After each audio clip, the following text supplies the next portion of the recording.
Do you know that lone wolf sitting under a moon meme?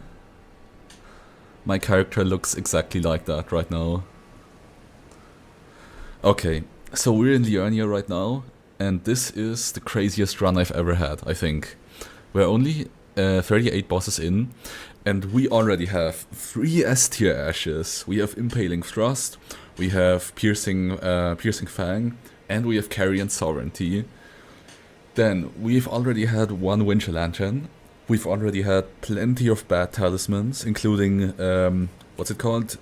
Beloved Stardust, so one of the big bad talismans as well. And we've had shitloads of bosses, like shitloads of bangers. We had Rakshasa, Gideon, Radagon, Wormface, the First Lion, Rennala, Horalu, all kinds of bosses. Like really, the frequency of banger bosses in this run is something I haven't seen yet. It's fucking crazy. There's more than that. I think there's like 10 banger bosses. It's insane. And to top it all off, actually we also have the Morgoth's Great Rune, obviously. Then we have the Palace, not the Palace Key, but the Glintstone Key for Raya Lucaria. And we have the Dark Moon Ring for Moonlight Altar. And to top it all off, just recently in Weeping, I found a Thrusting Shield and I put Piercing Fang on it. And it's insanely strong. And then it got replaced by the other Thrusting Shield. And I still have that one right now. And I also put Piercing Fang on it, and it's really strong. Jesus Christ. Honestly, I've always thought that... Actually, we can start, why not? We have to walk now anyway. I've always thought that Impaling Thrust is the stronger one of the two, because it's faster, cheaper, etc. But honestly, Piercing Fang goes farther, it deals quite a bit more damage.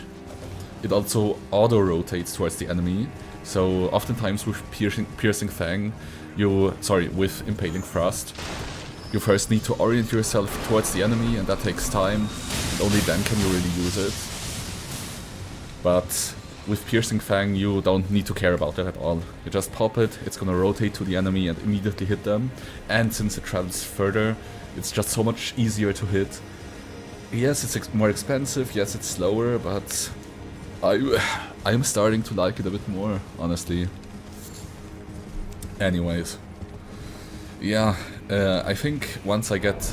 also it has less stamina consumption, interestingly. So I think once I get to Endurance 30, I'm gonna use Impaling Thrust for a bit. And then once I upgrade Mind, in order to like have more FP, I'm gonna start going back to Piercing Fang again. To mix it up a little, to make it less boring. Yeah, this run is nuts. And oh my god, and this weapon is also completely underrated. Because not only does it like buff each stat by 5, just like Godric's Rune, but also it has the Endurance effect, which is also an S tier Ash, but not for 3, but for 5 seconds. You can just pop it and then you're basically immovable and half invulnerable for 5 seconds.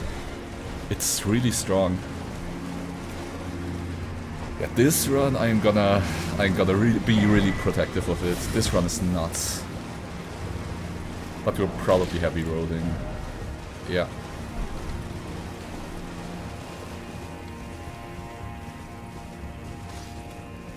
We're basically at a point we don't even need to pick up items anymore, so I'm gonna save as many as possible. We have so many good ashes for. Also for non-sword type weapons, I can put none of the S tier ashes on. I can still throw on Savage Lion's Claw. That one, it's weaker than Lion's Claw, but I wanna try it out. Maybe it doesn't suck. And I also have Golden Vow as well, which I can put on anything. So really, we're just loaded. Like, we really don't need anything anymore in terms of ashes. But of course, if I get something strong, still gonna be nice. Like Giant Hunt, Lion's Claw, Ice Spear I wanna try out.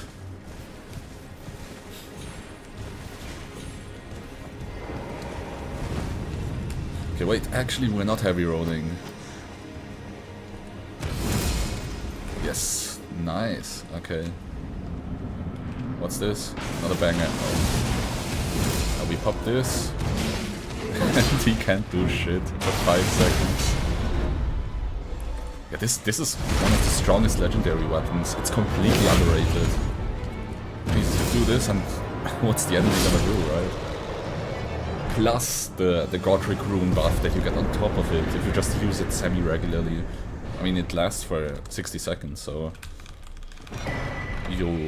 like, if you just use the skill, like, it's never gonna run out. You can completely rely on it. And it stacks with Godric's rune. This sword is nuts.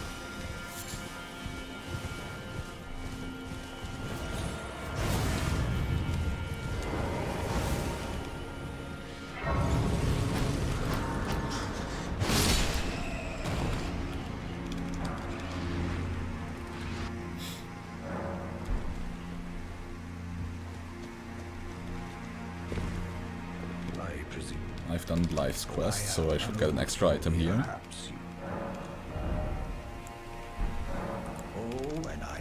Oh, watch out there!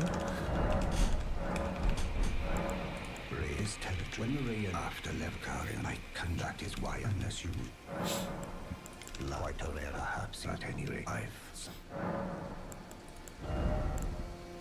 Okay, we got an Ash from this. It's not the best, but I'll take it. It was worth it.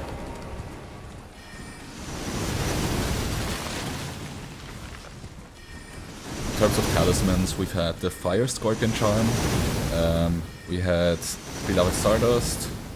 Am I going right away? Yeah. We've had the, what's it called, Primal Glintstone? No. Yeah, I think something like that. Basically the one that reduces your HP by 15%. I think those were all. So that's quite good for this point in the game. We want to get rid of all the bad talismans as quickly as possible.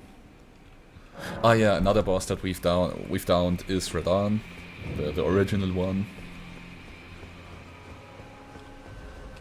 And we've again heard this human death falling sound, which I don't know why it happens, but it has always happened when we fought Nataan in an Everjail, and the weapon's gone. Okay, I mean, Health and Steeple is also really nice, but I think I'm gonna just... I don't know. I think I'm gonna use it. The weapons are maxed out already, but I think the constant buff of like 120 damage plus frost is worth it.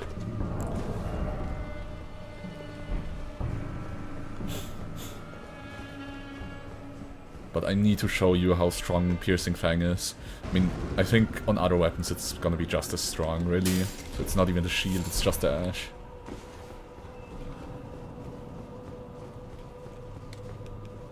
I'm gonna be so sad if I die in this run, really. I'm gonna play more carefully than usual. I really don't want to lose this. Also, I think the gameplay was really good in the first streams.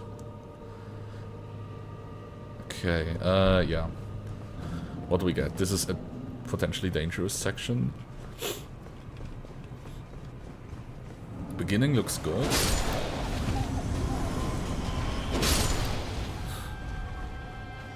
That's a poison guy. What is this?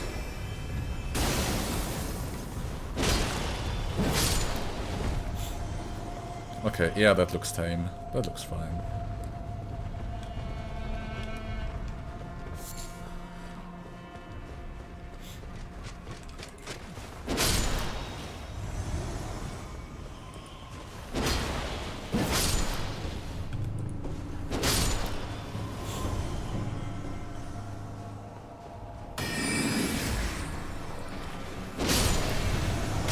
Oh shit.